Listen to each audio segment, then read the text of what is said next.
Welcome to the Mile High Podcast. This is your host, Dr. Daniel Knowles. Thank you for joining us from whatever altitude you are joining us at. I am at Mile High altitude where it's snow-covered 5,280 feet, and Dr. David Serio is in South America. Where are you in South America?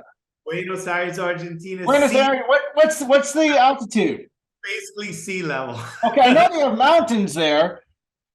They do have mountains there, but you're sea level. Okay, so 100 degrees today. Dr. David Serio joining us. Really grateful to have him on the podcast. Wherever way you are watching or listening, make sure you hit subscribe. And you can also download the Mile High app where you can get all the Mile High podcast episodes. They're all there for you. And you can get them on YouTube. But make sure you hit subscribe so you never miss any Mile High tick. And of course, make sure you're dialed in that we are going to see you at altitude in September at Mile High 11. Yes, these go to 11. Mile High 11, September 21st, 24th. And Dr. David, grateful to have you aboard the podcast today. Thank you for joining us. Grateful to be here, Danny. Thanks in a great part to you. When I visited Sherman, my career path completely changed that day. So thank you, brother. Well, I'm looking forward to getting to see you at Sherman in the coming Lyceum with the investiture of Dr. Jack Borla. I hope someone who watches this tags Jack Borla at this moment so he knows that I mentioned him. But to see the investiture at Sherman Lyceum, I look forward to seeing you there and all the other celebrity chiropractors that will be going in for this big occasion, including yourself. Giant Thai restaurant one night together. 100%. Oh, there we go. We'll do that. And we'll also go get Krispy Kreme one morning. Okay. And so people don't know, many people don't know this, but thank you for mentioning, that we met as in part of your shift to Sherman College, but we were roommates for a number of years at Sherman. We had a great time. We were roommates until you graduated, pretty much. I mean, at least 2 years. My first 2 years at Sherman, we were roommates. Donnie spent time with us. I told someone this the other day. I would come home from class and Donnie would be there and then he would show me how to toggle. My first toggle lessons were from Donnie in the living room. That was unbelievable. Living there with you and Donnie being there, just. And it was we constantly had people coming through, Arno visiting us, and all kinds of people. So at one time, then you remember this? There was Donnie there, and there was Dr. Stillwagon or Pierce Stillwagon staying in our house for like 2 or 3 days. Yeah, I remember. And we had people doing instrumentation seminars in the basement and all kinds of things.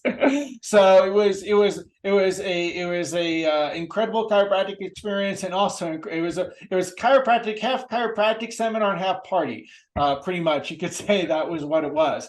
Oh, and Dan Limburger obviously also there. So pretty amazing. So let's get people to get to know you a little bit better, okay? They know that you're a Sherman grad. They know, hopefully, that you run Vida Chiropractic, all right, and author of the book 33. Now, besides that, what they may not know is how you found your way into the chiropractic world. Let's have people get to know you a little bit better. How did you find your way into chiropractic? Super. I love these stories. So, Danny, I was working in New York City in business, graduated college, never been to a chiropractor my whole life. I just one time saw my friends go, but never been. Later, I found out that my whole family went, but the chiropractors never told them to bring their kids. So that's part of why I'm so passionate as well. So long story short, I was an avid skier, hadn't skied for a few years, go skiing for a weekend very intensely. On Sunday, could not walk. And so I was literally in so much pain, I couldn't walk. And where I was working, all the people told me, okay, you got to go see a chiro. And since I didn't know what it was, in my mind, it was like, okay, my choices are go to a doctor or go to a chiro. So I remember, Danny, where the Flatiron building was. It was a beautiful spring day. I remember the Flatiron building. Totally. I go into this guy And he put a lot of fear into me that I needed to go 3 times a week. I had amazing insurance. No, I'm sorry, every day. And I really didn't connect with him, but he gave my first adjustment. And I'm forever grateful for that. I mean, I walked out of his practice. Actually, I was still helped. I was still in as much pain. I mean, my friends helped me out of that place. And so that didn't change. But something shifted so deep inside of me. I literally just said to my friends, leave me here. And I cried for like two hours. I mean, I just like felt so connected to life, and all these people walking by, I just felt like, what happened to me? Something shifted. And so at that point, I was like, whoa, what is this thing? I go back to him. Like I said, I really didn't connect with him, but the whole concept or whatever I kind of thought I knew and getting adjusted didn't really change me physically for like, I felt the same, but within a couple of weeks, I found another chiropractor through a friend. Like I didn't know anyone. All of a sudden, all these chiropractors were coming into my life through friends. So I changed chiropractors, really connected with this next one. And he's told me to go to Life College. So I was like, I want to do this. I don't know what it is, but I want to do this. So no one really explained to me the chiropractic story. Physically, I didn't really change much. Obviously, over time, I did. I don't know if it was due to adjustments or just time, but I just knew I had to do this. I just knew I had to do this. And I ended up at Life College. I had a few friends there, I found out. And from there, I made my way to Sherman. That was the beginning of, for me, the opening of what true essence of chiropractic is. Now, this is an important question. It may not be a good one for video, but we're going to ask it anyway, which is this. You started at Life and you went to Sherman. What was it that made Sherman different? What made Sherman exciting? Why were you drawn to why was it important to go there? Okay. So at Life College, Dr. Sid was still there. So my first mentors were Dr. Sid and Dr. Barge, Dr. Fred Barge. And I'm forever grateful for being there because of this energy there of success, this like massive vision. But I went home one break, and this really changed the game for me. After a couple of weeks, my mother says to me, all you talked about this whole couple of weeks is how bad medicine is, but what is chiropractic? And I couldn't really answer her. And I started thinking, and then I go back to Life, and someone tells me, hey, this guy is banned from Life College. You got to come and listen to him. It was Reggie. And I was sold. That was it. That was it. And I said, okay, I heard the clarity, the message of what is chiropractic. And I asked him to be my mentor. And he said, on one condition, I'll never forget this. I said, I want you to be my mentor. He said, I have one condition. You need to transfer to Sherman. If you don't talk to me. So I transferred to Sherman. But in between that, I heard Dr. Arnold Bernier. Then I asked him, will you be my mentor? And he goes, yes, 100%. And he didn't tell me to transfer to Sherman, but he goes, I would recommend that you go to Sherman. I'm like, that's it. And then I went there. I met you my first day. And you're like, hey, we have a place for you to live. And that was it. I was like, I'm done. I'm going to Sherman.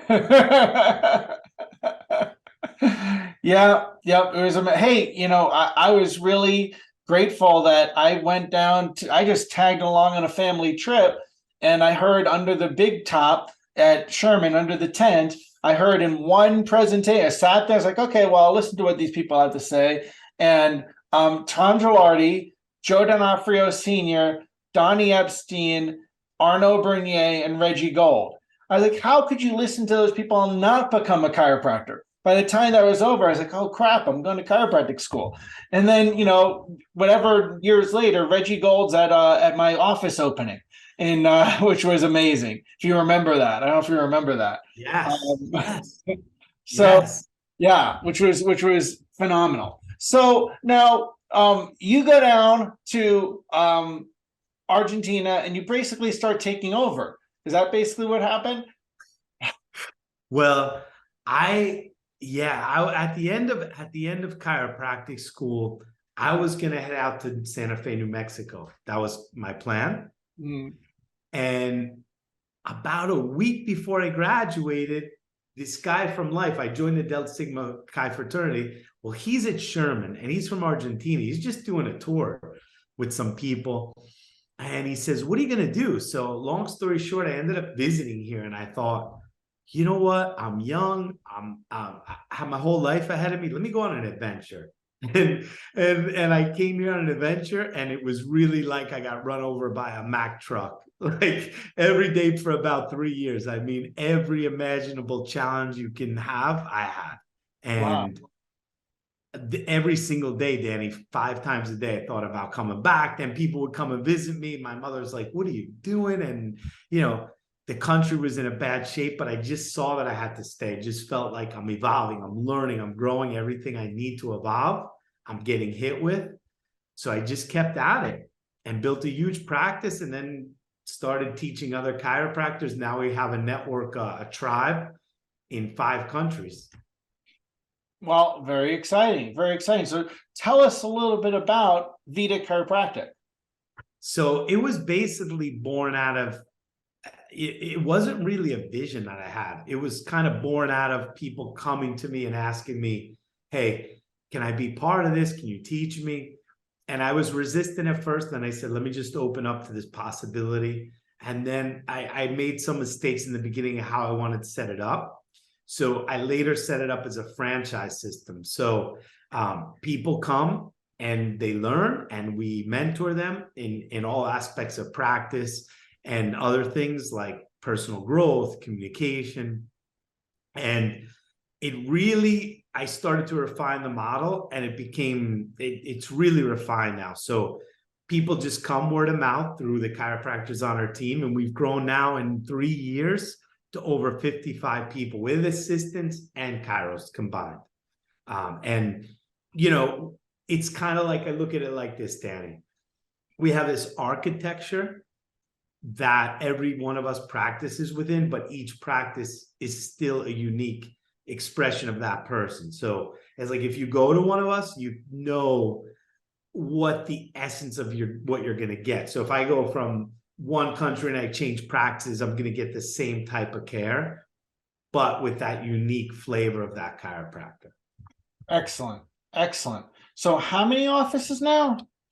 There's 29 as of today. 29. 29. Outstanding. Outstanding. And what kind of care is being delivered? So basically, I'll give you the basic model of how we do it. When people come into our care, they go to a chiropractic discovery process. Chiropractors know that as the orientation. So that's how they come into our care. And then we use nervous scopes, but we also, so every visit people get scoped, but we're not constant practitioners. We practice a wide variety. I use a lot of concepts from what I learned from Donnie, what I learned from MLS, Pierce, Blair, and we put that all together so people get very specific care. They're going to get specific care. We do a high level of education, all centered on the 33 principles and pure chiropractic, non-therapeutic chiropractic. Excellent. Excellent. That's very exciting. And where doctors that work for you come from where? So right now, Danny, we have practices in Argentina, Brazil, Chile, Spain, and Mexico. So our rule is you had to have been trained in a school that's approved in that country or in a chiropractic school from the state. So for example, in Argentina, there are schools here, but those schools maybe you wouldn't be able to go and practice in the state. So as long as they're trained in a proper chiropractic school in their country, that we look at as, okay, this is the level that we're looking for. And so there's some of the countries where they're official careers now, other countries where they're working towards careers, and other countries like Spain, where the schools are more like ours in the USA. Cool. Cool. Got it. And last year, just to share something, last year we saw over 160,000 visits as a team. So the goal is 1 million visits. Wow. That's what we're working towards in a year. Excellent, excellent. So now let's talk about something which is in that you've probably seen outstanding doctors, less than outstanding doctors, people that hit the ground running and just are phenomenal, people that struggle and break through the struggles, and then people that never launch. You've probably seen lots of different things. What are some of the characteristics in the best doctors that you see? You know, that's an amazing question, Danny. And I was thinking about that the last few days. In the end of the day, it's like, yeah, you see all these people with the same information, same system, same mentors. Some skyrocket, some never get off the ground, right? And so I think the first foundational thing is the attitude of the person. Like, it's that attitude coming in. The other day, I listened to something Reggie said, and he said, if someone doesn't want to hear it, they're not going to hear it, right? It doesn't matter who mentors them. Mm-hmm. So it's like that attitude of, I want to grow, learn, and evolve, and I have a hunger to get to the next level, you know? And I think that's, now I'm clear on what to look for when people interview with me to come on our team. Like, if I feel like they don't have that attitude of being a bit hungry and humble and wanting to learn, grow, and evolve and listen, it's pretty much, you know, where they're going to be in a year if they don't have that. I love the learn, grow, evolve, and listen. You know, you can tell when people may think they already know everything. And are you saying that when there's that trait, they tend to not be, success may be more elusive? Danny, you know, this blows my mind, but most of the time, the chiros that I found that came from some of the worst schools, but want what we have are some of the best in the end, because they're like, I don't know anything, but I want this. You know, and sometimes they come from better schools, what we would think are better schools, like, but they think they know it. Like, we didn't know anything graduating, like, and we went to Sherman and we were at a million seminars, and in the big scheme of things, looking back, we really didn't know anything. You know what I mean? And like, we had a foundation maybe that was better, but you know, there was a huge learning curve. I know for you, for me, and we had some of the best mentors on the planet. So, you know, and I always tell chiros that, look, here were all my mentors. I went to Sherman, and these are all the people I went to seminars every weekend, and it still took me about 6 to 8 years in practice, you know, because there's this learning curve that you can't speed that up sometimes. A good mentor could speed that up, but it's a different world also from when our mentors were in practice. That's true. That's true. And there are things that go on in our world now that actually are extremely distracting to the skill sets that you need to succeed in practice. Would you agree? 100%. 100%. There's, you know, there's so many different outside in things that can throw you off balance. I'm sure when our mentors were there, but it seemed like simpler times. It seems the world keeps getting more complex, right? I mean, just the pandemic alone, how many people had to deal with the pandemic? You know, I'm sure they had other things, but this is a whole different it's a techno world. Now everything's connected and can happen instantly. And you need to be prepared for different things, different challenges. And that's the key, Danny. When I want to give you one simple example. Thanks to being in Argentina, I learned the first thing I need to do is have 6 months of my life saved, like money saved for my practice, for my life. When I had something happen in my life, I was so grateful that I had that. And so I told my team instantly, as soon as they come on, the first thing you do when you make a little money, put 6 months of your life aside. So during the pandemic, in some of the countries, we were closed for 4 months. And none of the people on our team were stressed because I had told them that, and 90% listened. So what we did for the 4 months, we trained. And we couldn't be open. We just were, everyone was relaxed and we're like, let's enjoy this time instead of being stressed because we have the money put aside to cover our bills and stuff. So just a simple, like practical example, the chiros that weren't told that were freaking during that period. Right, right. Yeah, absolutely. And what are some skill things relative to the art that are important that you have to teach people when they are working? You realize they just didn't learn this in school. Yeah, Danny, I think one of the big things is whatever you practice, whether it's whatever technique it is, be specific and have an analysis, have a way to measure results. I mean, when I hear this word, I get results. It mostly means that, these people's headaches went away and this and stuff. But me and you both know this. I mean, we measure results in a different way, chiropractic way. Right. I know you for years. I know what you do. And so my advice on that is, number one, be specific. The more specific you are, the greater the nerve system is going to clear. That's been proven over and over by all the chiropractors before us.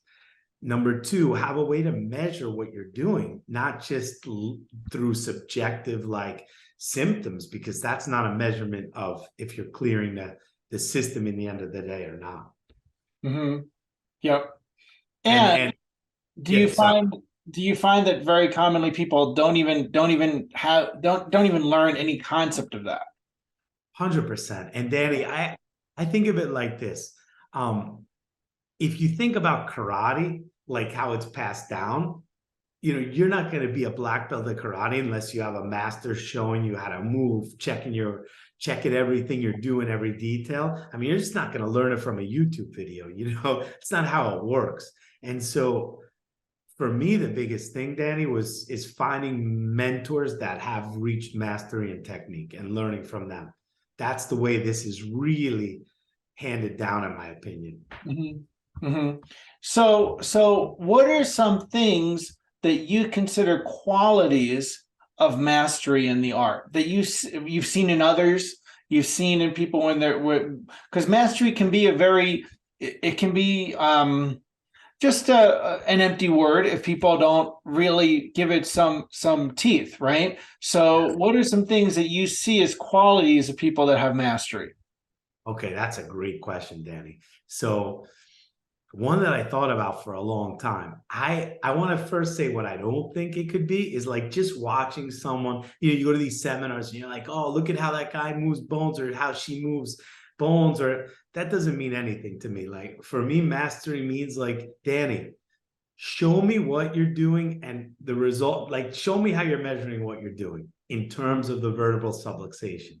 Yeah, that's why I respect someone like you so much, because you were one of the first people, honestly, that started showing me that with Donnie, like, hey, we need to be able to measure what we do, whether it's through instrumentation or other things. Like, if you can show me, Dave, look, this is what the system looks like, and this is when I adjust it, and this is what I'm looking for as an objective measure or a subjective measure, both. But the outcomes you're looking for over long-term care. For me, that's one of the characteristics. You agree with that? How do you feel about it? Absolutely. And the second thing, Danny, is for me, the spine was not meant to be manipulated. Nothing's meant to be manipulated, whether it's our minds or your car. Nothing is meant to be manipulated. I don't think that's a positive thing. So adjustment, yes. And so that's another thing I look for, is this specific care, whatever force is being put in, whether it's a touch or whether it's a toggle, but is it specific? And is this being put in a way that's honoring to the body? That's number two. Good. Is there a third? Yeah, the third one I would say is working on your craft. I mean, we were just talking about skiing before.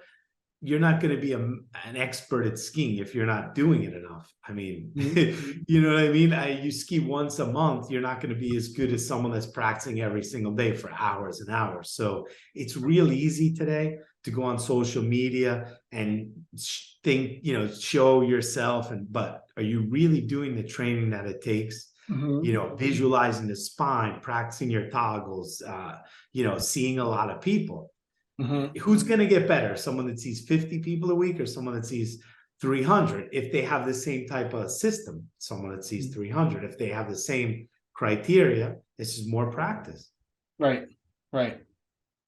I'm going to add something for mastery. Please.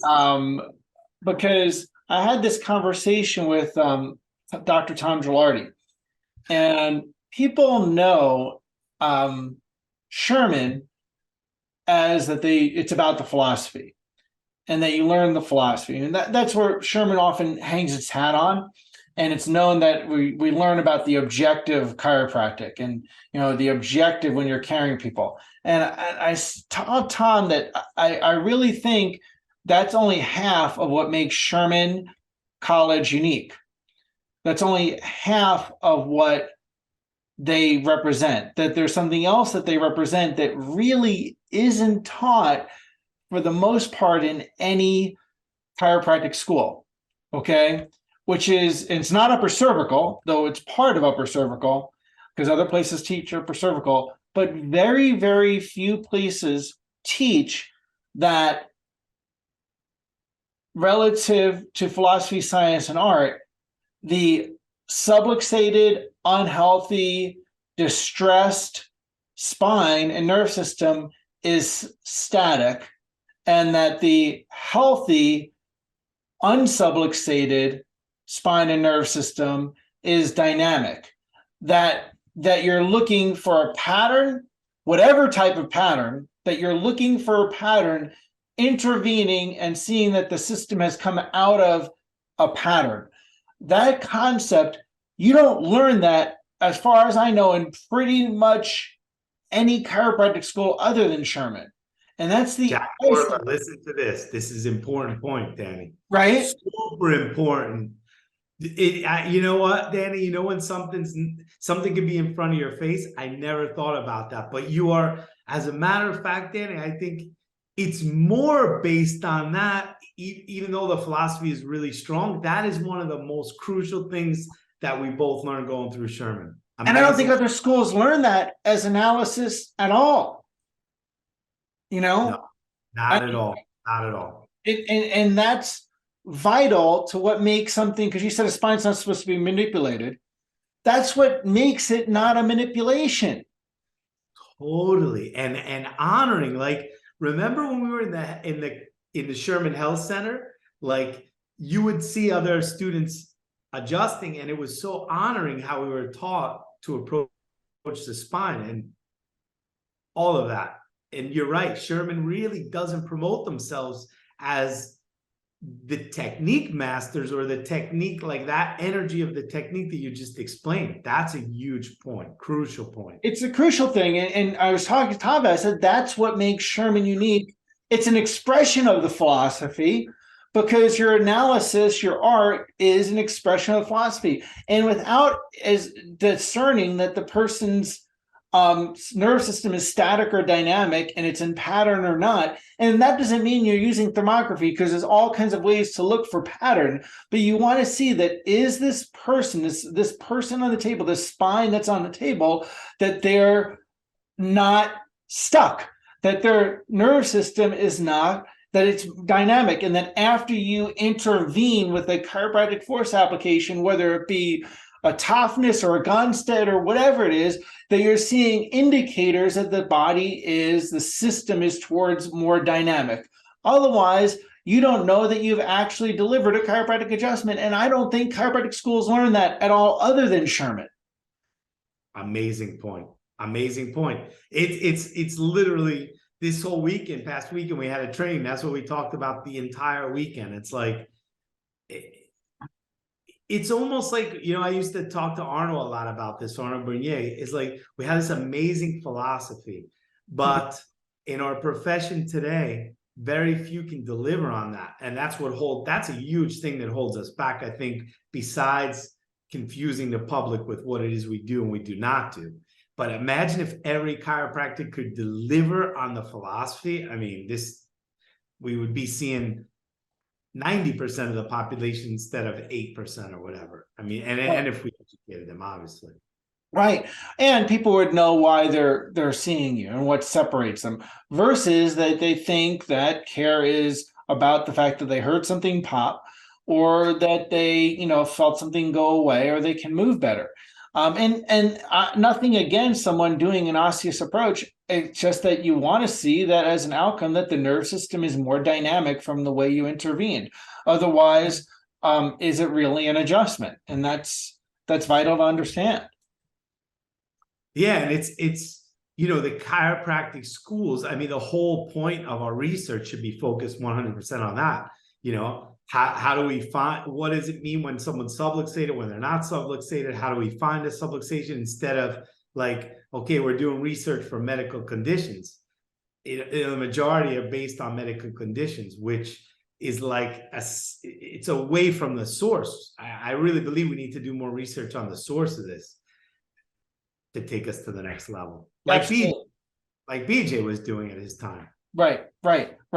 And to if we're going to lead as a profession, lead in healthcare, we have to grow. And growing and expanding doesn't mean expanding into other professions. It's expanding your knowledge base, expanding the how well you're reaching your market, all of that. So talking about that, your book 33, let's close saying a little bit about 33. Tell us a little about the impetus to put the book 33 out, one of the best-selling chiropractic books.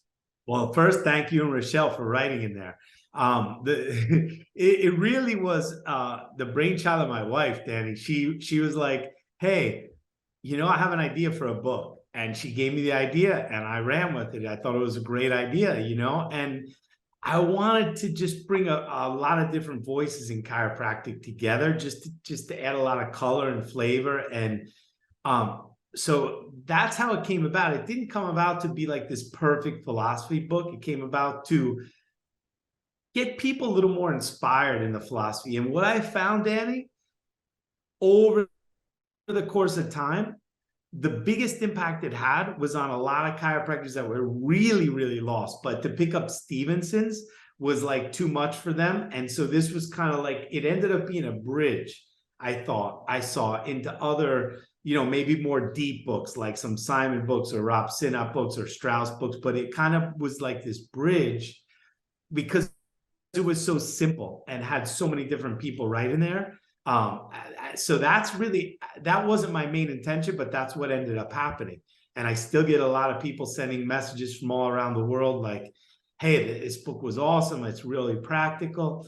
So I have a second book coming out. It's more practice oriented, which will probably be about September, with another chiropractor on my team. The whole manuscript's done. We're just translating it now into Spanish. Oh, wow. Exciting. September, you might be able to have it as a Mile High release. There you go. First, you might want to put that on your calendar. What held us up is he wrote his part in Spanish. I wrote my part in English. So we have to translate both. And it's called The Triumph of Practice. So it's coming out, I would say September the latest. Excellent. Well, so before we wrap up, what is there a last message that you'd like to share to chiropractors in terms of chiropractic, the profession, philosophy, science, art, thing you'd like people to hear from you? Yeah, I want to share a story that happened to me the other day. Okay. So I start this 20-year-old girl who's the hockey trainer, my daughter. And she comes in, Danny, and on the table, she was like totally depressed. Didn't sleep in years. All kinds of health problems, 20 years old, Danny. You could see in her face, she was just beat up. So long story short, I give her one adjustment, Atlas adjustment. She comes in the next day and like her whole energy, her whole being this was literally the next day. She comes in, she was literally crying like, how did no one ever introduce me to this? I mean, when she sat on the table this time, we took before and after pictures of one adjustment. It was like a whole different person. And then she, you know, she said, I slept better than any, you know, all that type of stuff. And it was just like, this human technology we have is so powerful. The more I do it and the better I get at it, it's like it's mind blowing. And I'm not talking about functional changes. I'm talking about their inner being, like being expressed, their energy, their whole face shifted in a specific adjustment. It's like, man, every day I go on, it's like this is man's greatest gift to man. You know, like that book. That's one of my favorite books. It really is. It is, and we work with our hands, and we do something that no one else does. My desire is that all chiropractors can really embrace that, because we're looking for all this other crap when we have the greatest gift right here in our hands and in our hearts. And when you practice it correctly, it's mind-blowing. And you have the most powerful healing art in the history of the planet in your hands, you know. And there's a world out there of spines distorted that need you. So there's no shortage of spines distorted by any means. So, well, we're grateful to have you on the podcast. We're grateful to see your journey continue and grow and impact more. And I want to thank you for being such a influencer of other doctors and students towards practicing in a pure, unadulterated focus, which we need more of in the world, because, as we said, there's lots of spines that need improvement. A lot of human beings need to lead healthier lives. Thank you, Danny. And you're always invited here. We want to have you come and do a seminar. So all you got to do is pick up the phone and tell me, Dave, I'm coming your way, and I'll put together something amazing. And I will promise you, someday I will be there at the Mile High 100%. When I move back to the States, I'll be there 100%. That's we better at least have your book this year then. I'll send a bunch out to give away. We'll do that. Right. A new release. So, all right. Well, and thank you so much. And again, people, I highly recommend you pick up 33. We'll put the link for that in the blog, in the post that goes along with the podcast. And everybody who's watching, make sure you rise up to Mile High. Just go to riseuptomilehigh.com in September, and keep changing spines, lives, and minds with chiropractic. I'll see you at Lyceum, brother. Thank you. See you there.